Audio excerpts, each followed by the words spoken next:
Oi pessoal, tudo bem? Eu sou o Rafael aqui para a nossa segunda dica do nosso curso, tá? De Direito Administrativo em Administração Pública. Bom, hoje nessa dica vamos falar sobre a questão dos atos administrativos, né? A parte final do desfazimento dos atos e abordar principalmente a questão anulação e revogação dos atos administrativos. Em matéria de anulação, a gente tem sempre que lembrar de que há uma irregularidade nesse ato. Que irregularidade pode ser essa? Da competência, da finalidade, certo?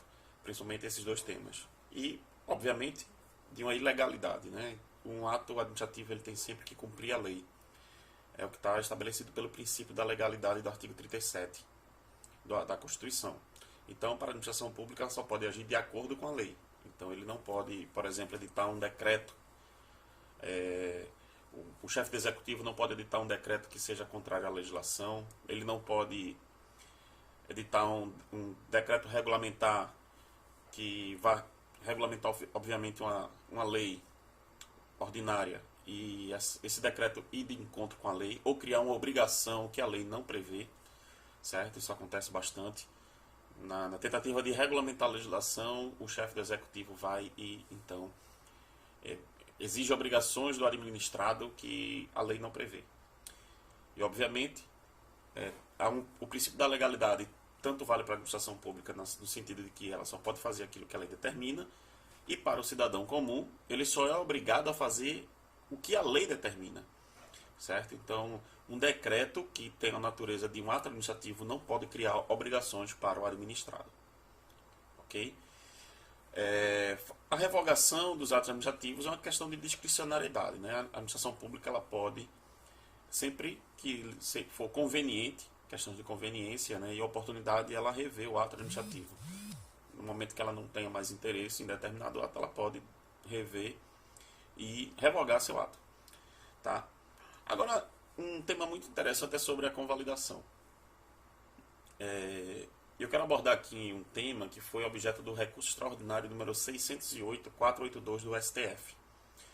O que é que esse ato, né, essa decisão desse recurso extraordinário em repercussão geral ele decidiu? Tem a ver com servidor público.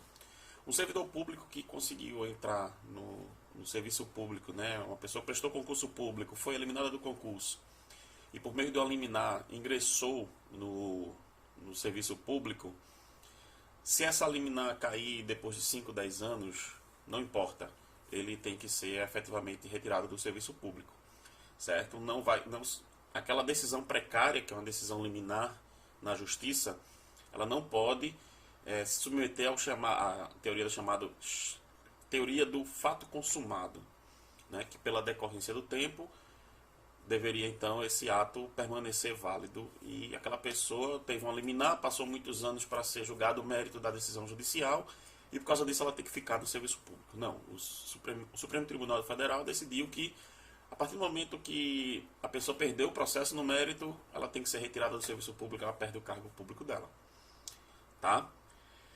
Mas aí teve uma outra decisão do STJ no mandado de segurança número 20.558 do Distrito Federal, que foi na seguinte situação.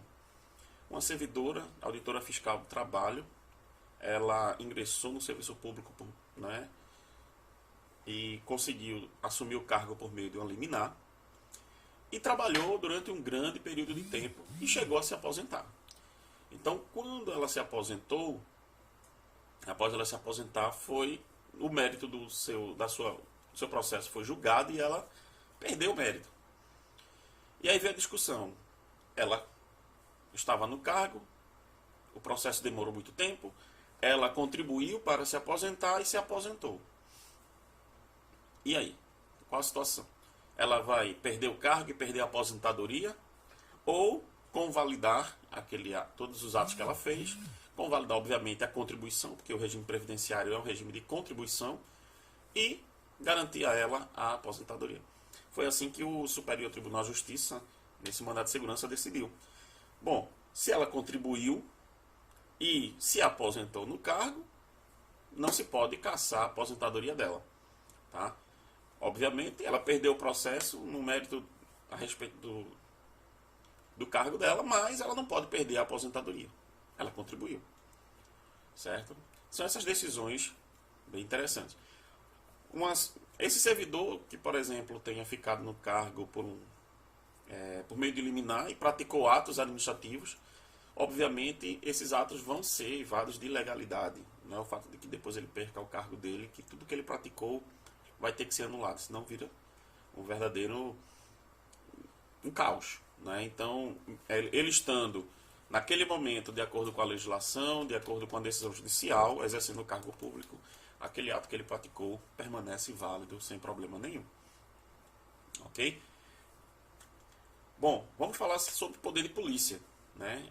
Que é um dos poderes bem interessantes da administração pública, é um poder que ela é externa para a população, principalmente, mesmo tendo vínculo ou não, certo? É um poder que é bem interessante e muito até importante, né, que o administrador público tenha conhecimento para poder efetivamente trabalhar corretamente com ele.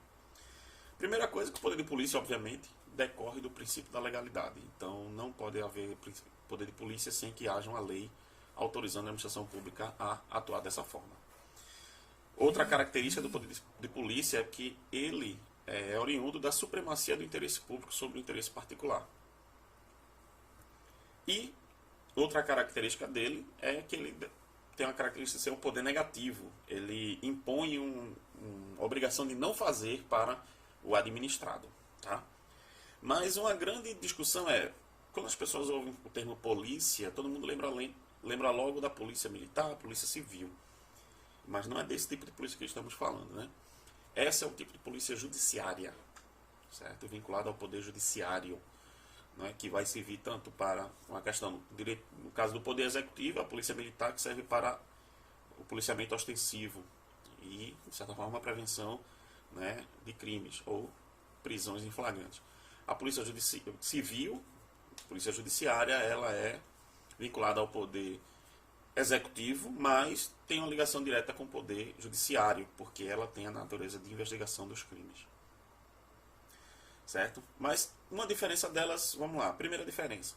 Em regra, a polícia administrativa ela é preventiva, ela atua de forma preventiva, por meio de atos, normas, certo? Que impõem para todo administrado para que evitar que ele realize uma conduta que seja lesiva às pessoas. Porém, esse caráter preventivo tanto pode ser caracterizado pela situação de um ato abstrato quanto de um ato concreto.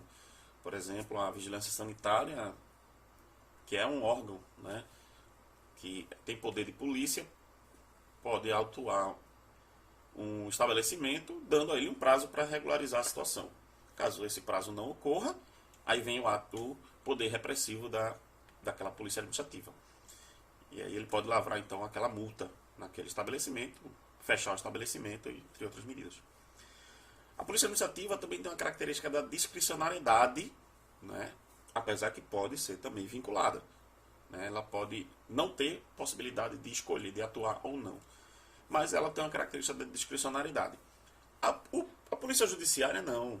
Além de ser repressiva, certo? Ela tem a característica da obrigatoriedade, ou seja, o crime ocorrido, ela tem que atuar. Ou se o crime for ocorrer, ela não pode deixar de atuar.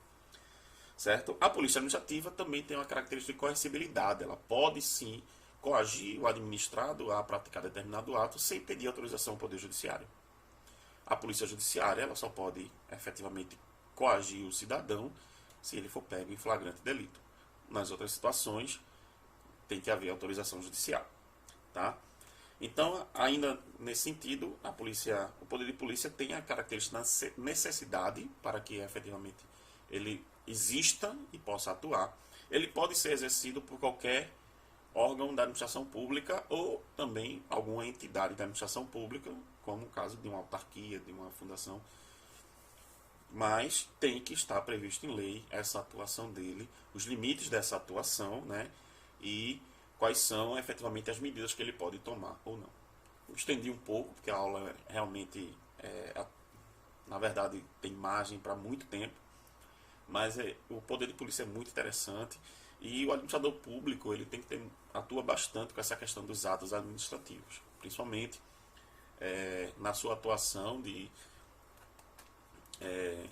dos atos vinculados ou discricionários. Lembrando que todos os atos sempre podem ser do administrador público, do poder de polícia, eles sempre podem ser, sim, atacados por meio, né? O cidadão pode se defender deles, tanto administrativamente e, obviamente, judicialmente, já que no Brasil impera a questão da inafastabilidade do poder judiciário, né? De qualquer violação da lei. Tá bom? Até a próxima aula, vamos falar sobre licitação na próxima dica. Tá bom? Um abraço, bons estudos.